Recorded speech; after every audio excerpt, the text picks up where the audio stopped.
ओम शांति। आज 20 नवंबर 2021 की साकार मुरली। आज बाबा ने कहा, मीठे बच्चे, तुम्हें योग बल से रावण दुश्मन पर जीत पानी है। मनुष्य देवता बनने के लिए दैवी गुण धारण करने हैं। आज का प्रश्न, सभी बच्चे बाप की श्रीमत पर एक जैसा नहीं चलते हैं, क्यों? उत्तर, क्योंकि बाप जो है उसको सभी ने एक जैसा पहचाना नहीं है। जब पूरा पहचानेंगे तब श्रीमत पर चलेंगे। दूसरा, माया दुश्मन श्रीमत पर चलने से रोक लेती है, इसलिए बच्चे बीच बीच में अपनी मत चला देते हैं। फिर कहते, बाबा माया के तूफान आते हैं, आपकी याद भूल जाती है। बाबा कहते, बच्चे रावण माया से डरो मत, जोर से पुरुषार्थ करो तो थक जाएगी। गीत है, नो हमसे जुदा होंगे। ओम शांति। तुम सिंगल आत्मा हो, हर एक को कहेंगे ओम शांति। यह डबल है, इनको 2 बार कहना पड़े। ओम शांति, ओम शांति। अब बाप बैठ बच्चों को समझाते हैं, तुम यहाँ युद्ध के मैदान में बैठे हो। ऐसे नहीं कि जैसे वो लोग आपस में लड़ते हैं, ऐसे तो घर घर में लड़ते झगड़ते रहते हैं। मेजोरिटी की बात को जाती है। नंबर 1 है देहाभिमान, सेकेंड है काम। अभी तुम याद के बल से 5 विकारों रूपी रावण पर जीत पाते हो। याद का बल है तो तुम गिरेंगे नहीं। तुम्हारी एक रावण से ही युद्ध है। वहां तो अनेक प्रकार की बातें होती है, यहाँ एक ही बात है। तुम्हारी युद्ध है ही रावण के साथ। तुमको सिखलाने वाला कौन है? पतित पावन भगवान। वह है ही पति से पावन बनाने वाला। पावन अर्थात देवता। तुम विश्व के मालिक बनते हो। यह कोई मनुष्य समझते नहीं कि रावण द्वारा तुम पतित बने हो। बाप ने समझाया है, इस समय सारी दुनिया में रावण का राज्य है। वैसे राम राज्य होता है सतयुग त्रेता में, तो भी सारी दुनिया में कहेंगे, परंतु वहां इतने मनुष्य नहीं होते। तुम विश्व का राज ले रहे हो योग बल से। ऐसे भी नहीं, यहाँ बैठते हो तभी बाप को याद करना है, वह स्वदर्शन चक्र फिराना है। बस यह तो हर वक्त बुद्धि में रहना चाहिए। हमने स्वर्ग में आधा कल्प राज्य किया, फिर रावण का शाप मिलने से उतरते हैं। उतरने में टाइम तो लगता है। 84 पौड़ी अर्थात 84 सीढ़ी उतरनी पड़ती है। चढ़ती कला में पौड़ियां तो है नहीं। अगर पौड़ियां हो तो सेकंड में जीवन मुक्ति कैसे कहा जाए? कहाँ तुमको 2500 वर्ष उतरने में लगते हैं और कहाँ तुम थोड़े ही वर्षों में चढ़ती कला में आ जाते हो। तुम्हारा है योग बल और उनका है बाहुबल। द्वापर से लेकर उतरते हैं, फिर बाहुबल शुरू होता है। सतयुग में मारने की बात हो नहीं सकती। कृष्ण के लिए जो दिखाया है उखरी से बांधा, ऐसी कोई बात हो नहीं सकती। वहां बच्चा कभी चंचल होता नहीं। वो तो सर्वगुण संपन्न 16 कला संपूर्ण होता है। कृष्ण को कितना याद करते आते हैं। अच्छी चीज की याद आती है ना। जैसे दुनिया में 7 वंडर्स है, तो मनुष्यों को याद आते हैं, देखने जाते हैं। आबू में अच्छे तो अच्छी क्या चीज है जो मनुष्य देखने आते हैं? रिलीजियस आदमी तो आते ही है मंदिर देखने। भक्ति मार्ग में तो मंदिर बहुत होते हैं। सतयुग त्रेता में कोई मंदिर होता नहीं। मंदिर बाद में बनते हैं यादगार के लिए। सतयुग में त्योहार आदि कोई होते नहीं। दीपावली भी ऐसे नहीं होती। हाँ, तख्त पर बैठते हैं तो कोरोनेशन डे मनाते हैं। वहां तो जोत सबकी जगी हुई होती है। तुम्हारे पास एक गीत भी है, नवयुग आया। यह सिर्फ तुमको पता है। हम नवयुग अर्थात सतयुग के लिए देवी देवता बनने के लिए पुरुषार्थ कर रहे हैं। पढ़ाई तो पूरी रीति पढ़नी चाहिए। जहाँ जीना है ज्ञान अमृत पीना है। यह नॉलेज है सृष्टि के आदि मध्य अंत को जानना है। इसमें कोई भाषा आदि नहीं सीखी जाती है। सिर्फ बाप को याद करना है और स्वदर्शन चक्र फिराना है। बस यहाँ तुम बैठे हो, स्वदर्शन चक्रधारी हो। बुद्धि में है हमारा 84 जन्मों का चक्र पूरा हुआ। अब पुराना शरीर पुराना संबंध छोड़कर नया लेना है। विष्णुपुरी का मालिक बनने के लिए बाबा पुरुषार्थ करा रहे हैं। दुनिया में और सब है आसुरी संप्रदाय। भगवानुवाच, यह वही गीता का युग चल रहा है। यह है कल्प कल्प का संगम युग। बाप कहते हैं, मैं इस कल्प के संगम युग पर आता हूँ। मैं वही गीता का भगवान हूँ। यहाँ आता हूँ नई दुनिया स्वर्ग रचने। मैं द्वापर में कैसे आऊंगा? यह एक बड़ी भूल है। कोई छोटी कोई बड़ी भूल होती है। यह बड़े से बड़ी भूल है। शिव भगवान जो पुनर्जन्म रहित है, उनके बदले 84 जन्म लेने वाले का नाम लिख दिया है। तुम अभी जानते हो कि श्री कृष्ण तो ऐसे कह न सके कि मामेकम याद करो। सब धर्म वाले थोड़ी उनको मानेंगे। शिव तो निराकार है। तुम शिव शक्ति से ना हो। शिव बाबा के साथ योग लगाकर शक्ति लेते हो। इसमें मेल फीमेल की बात नहीं। तुम आत्माएं सब ब्रदर्स हो। सभी बाप से शक्ति ले रहे हो। वर्षा बाप ही देगा ना। वो बाप ही सर्वशक्तिमान है। इन लक्ष्मी नारायण को भी कहेंगे सर्वशक्तिमान, क्योंकि सारे विश्व के मालिक है। उन्होंने यह राज्य कैसे पाया? अभी भारत तो क्या, सारी दुनिया में रावण राज्य है। कोई राजाएं होते हैं तो मालूम होता है उनके बड़ों ने यह राजाई की है जो चलती आती है। यह तो सतयुग आदि से चले हैं, तो जरूर आगे जन्म में ऐसा पुरुषार्थ किया होगा। पतित राजाई मिलती है दान पुण्य करने से। यहाँ तो इस संगम पर ज्ञान और योग बल से 21 जन्म के लिए राज्य पाते हो। तुम जानते हो यह पुरानी दुनिया सारी विनाश होनी है। यह देह भी नहीं रहेगी। इसलिए अपने को आत्मा समझ बाप को याद करना है। बाबा बाबा कहना सीखो। जैसे जिस्मानी बच्चों को सिखाया जाता है, तो वो उसी बाप को याद करते हैं। अभी रूहानी बाप तुम बच्चों को कहते हैं, हे बच्चे, यह नई बात है।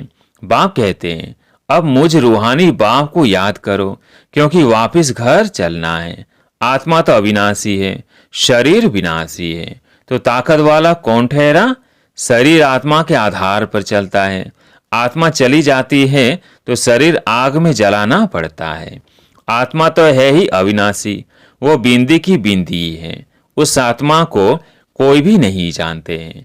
भल करके कोई को साक्षात्कार होता है, फिर भी क्या, उनको तो यह पता ही नहीं है कि आत्मा जो बिंदी है उनमें 84 जन्मों का अविनाशी पाठ भरा हुआ है। यह बातें तुम्हारी ही बुद्धि में है। राजयोग सिखलाने वाला है ही वो बाप। बाकी बैरिस्टर, वकील, इंजीनियर आदि तो चले आते हैं। यह बनना है मनुष्यों से देवता। है वो भी मनुष्य, परंतु उनको देवता कहा जाता है।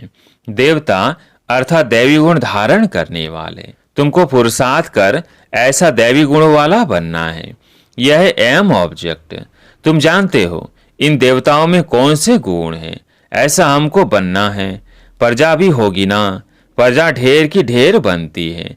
बाकी राजा रानी बनने में मेहनत लगती है। जो मेहनत बहुत करेंगे वो राजा रानी बनेंगे। जो बहुतों को नॉलेज देंगे वो हर एक अपने दिल से समझ सकते हैं। आत्मा कहती है, हम बेहद बाप का बन ही जाऊंगा। उन पर वारी जाऊंगा, कुर्बान जाऊंगा। जो कुछ मेरे पास है सब वारी जाऊंगा। ईश्वर को तो देते हैं ना। आप आएंगे तो हम कुर्बान जाएंगे। उसके बदले आपसे नया तन मन धन लेंगे। मन नया कैसे लेंगे? आत्मा को नया अर्थात पवित्र बनाएंगे। फिर शरीर भी नया लेंगे, राजधानी भी लेंगे। अब तुम ले रहे हो ना। आत्मा कहती है, हे बाबा, इस शरीर से ही तो आपकी है। बाबा, हम आपकी शरण आता हूँ। सब रावण राज्य में बहुत दुखी हुए हैं। इसलिए बाबा अब इससे लिबरेट कर अपनी राजधानी में ले चलो। शिव बाबा तो मिल गया, तो बाकी क्या? तुम जानते हो कि शिव बाबा की श्रीमत से स्वर्ग बनता है। आसुरी रावण की मत से नरक बनता है। अब फिर से स्वर्ग बनना है श्रीमत से। जरूर जो कल्प पहले आए होंगे वही आएंगे। श्रीमत से ऊंच बनेंगे। रावण मत पर चलने से गिर पड़ेंगे।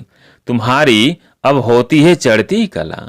बाकी सब की उतरती कला है। कितने अनेक धर्म हैं। सतयुग में एक देवी देवता धर्म ही था, अब वो प्राय लोप हो गया है। बड़ के झाड़ का मिसाल। तुम जानते हो देवी देवता धर्म की निशानियां तो है। बरोबर देवी देवताओं का राज्य था। 5000 वर्ष की बात है। तुम सिद्ध कर बतलाते हो। यह 5000 वर्ष का चक्र है। इसमें 4 युग है। हर एक युग की आयु 1250 वर्ष है। उन्होंने तो लाखों वर्ष लगा दिए हैं। बहुत फर्क होने के कारण किसकी बुद्धि में बैठता नहीं है। समझते हैं जैसे और संस्थाएं हैं, वैसे यह भी बीके की संस्था है। यह गीता को उठाते हैं। अब गीता तो कृष्ण भगवान ने गाई, यह दादा तो जवाहरी बैठा है, तो मनुष्य मूंझेंगे ना। बाप कहते हैं मैं जो हूं जैसा हूं, इस समय तक कोई ने मुझे जाना नहीं है। पिछाड़ी में तुम पूरी रीति जानेंगे। अभी तक नंबर वार जाना है, तब तो श्रीमत पर चलना बड़ा मुश्किल समझते हैं। अच्छे अच्छे बच्चे भी श्रीमत पर नहीं चलते। रावण चलने नहीं देता, अपनी मत चला देते हैं। थोड़े हैं जो श्रीमत पर पूरा चलने वाले हैं। आगे चल पूरा पहचानेंगे, तब श्रीमत पर चलेंगे। मैं जो हूं जैसा हूं वो आगे चल समझेंगे। अभी समझते जाते हैं। पूरा समझ ले तो बाकी क्या चाहिए। रहना भी अपने गृहस्थ में है, परंतु दुश्मन माया ऐसी है जो श्रीमत पर चलने से रोक लेती है। कहते हैं बाबा माया के तूफान बहुत आते हैं, माया आपकी याद भुला देती है। हाँ, पुरुषार्थ जोर से करते करते फिर आखिर माया भी थक जाएगी। माला भी 8 की है। मुख्य 8 रतन है। 8 तो है जोड़ी। 9वां रतन बीच में शिव बाबा को रखते हैं। कोई लाल बनाते हैं, कोई सफेद। अब शिव बाबा तो है बिंदी। बिंदी लाल नहीं होती, बिंदी तो सफेद ही होती है। वह बहुत सूक्ष्म है। दिव्य दृष्टि के सिवाय कोई देख ना सके। डॉक्टर आदि कितनी कोशिश करते हैं देखने की, परंतु देख ना सके, क्योंकि अव्यक्त चीज है ना। इसलिए पूछा जाता है, तुम कहते हो हम आत्मा हैं। अच्छा, आत्मा को कब देखा है? अपने को ही नहीं देख सकते तो बाप को कैसे देख सकेंगे? आत्मा को जानना है कि कैसे उनमें पाठ भरा हुआ है, यह बिल्कुल ही कोई नहीं जानते। 84 के बदले 84 लाख कह देते हैं। बाप आकर बच्चों को भी सब बातें समझाते हैं। आज का भारत क्या है, कल का भारत क्या होगा। महाभारत लड़ाई भी है। गीता का ज्ञान भी दिया है। यह रुद्र यज्ञ भी है। सब धर्मों का विनाश, एक धर्म की स्थापना हो रही है। यह शिव बाबा का भंडारा है। इससे तुमको पवित्र भोजन मिलता है। ब्राह्मण ब्राह्मणियां ही बनाते हैं, इसलिए इनकी महिमा अपरंपार है। इससे तुम पवित्र बन पवित्र दुनिया का मालिक बनते हो। इसलिए पवित्र भोजन अच्छा है। जितना तुम ऊंच होते जाएंगे उतना भोजन भी शुद्ध तुमको मिलेगा। योग युक्त कोई भोजन बनाए तो बल बहुत मिल जाए, वो भी आगे चल मिलेगा। सर्विसुल बच्चे जो सेंटर पर रहते हैं वो अपने ही हाथों से भोजन बनाकर खाए तो भी उसमें बहुत बल मिल सकता है। जैसे पति व्रता स्त्री पति के बिगर किसी को याद नहीं करती, ऐसे तुम बच्चे भी याद में रहकर बनाओ, खाओ तो बहुत बल मिलेगा। बाबा की याद में रहने से तुम विश्व की बादशाही लेते हो। बाबा राय तो देते हैं, परंतु अभी किसकी बुद्धि में नहीं आता। आगे चल हो सकता है कहेंगे हम अपने हाथ से योग युक्त हो भोजन बनाते हैं तो सबका कल्याण हो जाए। बाप बच्चों को हर प्रकार की मत देते हैं ना। त्रिमूर्ति चित्र सामने रखा हो, वर्षा शिव बाबा से लेना है, कुछ न कुछ युक्ति करते रहो। बाबा अपना मिसाल देते हैं। भक्ति मार्ग में हम नारायण के चित्र को बहुत प्यार करते थे। बस उनको याद करने से आंसू आ जाते थे, क्योंकि उस समय वैराग्य था। छोटेपन में वृत्ति वैराग्य की थी। यह है फिर बेहद की बातें। फिर भी कहते हैं मन मना भव। योग में रहने से ही तुम तमो प्रधान से शतो प्रधान बनेंगे। याद में रहने का फुरना रखना है। श्रीमत मिलती है, बाप कहते हैं याद करो, मैं सृष्टि का रचयिता हूं। तो तुम भी नई दुनिया के मालिक बनेंगे ना, नहीं तो सजा भी खाएंगे और पद भी भ्रष्ट हो जाएगा। मरने के पहले बच्चों को यह फुरना अर्थात फिक्र रखना है कि हम शतो प्रधान कैसे बने। बाप को याद तो जरूर करना है, यह है बड़े ते बड़ा फुरना। अच्छा, मीठे मीठे सिकिलधे बच्चों प्रति माता पिता बाप दादा का याद प्यार और गुड मॉर्निंग। रूहानी बाप की रूहानी बच्चों को नमस्ते। हम रूहानी बच्चों की रूहानी बाप दादा को याद प्यार गुड मॉर्निंग नमस्ते नमस्ते। धारणा के लिए मुख्य सार। पहला पॉइंट, योग युक्त तो हो अपने हाथ से भोजन बनाना और खाना है। पवित्र दुनिया में जाने के लिए पवित्र भोजन खाना है, उसमें ही बल है। दूसरा पॉइंट, नया तन मन धन प्राप्त करने के लिए पुराना सब कुछ बाप पर वारी कर देना है। इस शरीर सहित बाप पर पूरा पूरा कुर्बान जाना है। आज प्यारे मीठे बाबा का वरदान, अपने श्रेष्ठ व्यवहार द्वारा सर्व आत्माओं को सुख देने वाली महान आत्मा भव। अपने श्रेष्ठ व्यवहार द्वारा सर्व आत्माओं को सुख देने वाली महान आत्मा भव। जो महान आत्माएं होती है उनके हर व्यवहार से सर्व आत्माओं को सुख का दान मिलता है। वह सुख देते और सुख लेते हैं। तो चेक करो कि महान आत्मा के हिसाब से सारे दिन में सबको सुख दिया, पुण्य का काम किया। पुण्य अर्थात किसको ऐसी चीज देना जिससे उस आत्मा से आशीर्वाद निकले। तो चेक करो कि हर आत्मा से आशीर्वाद मिल रही है। किसी को भी दुख दिया वह लिया तो नहीं, तब कहेंगे महान आत्मा। स्लोगन, करने के बाद सोचना ही पश्चाताप का रूप है।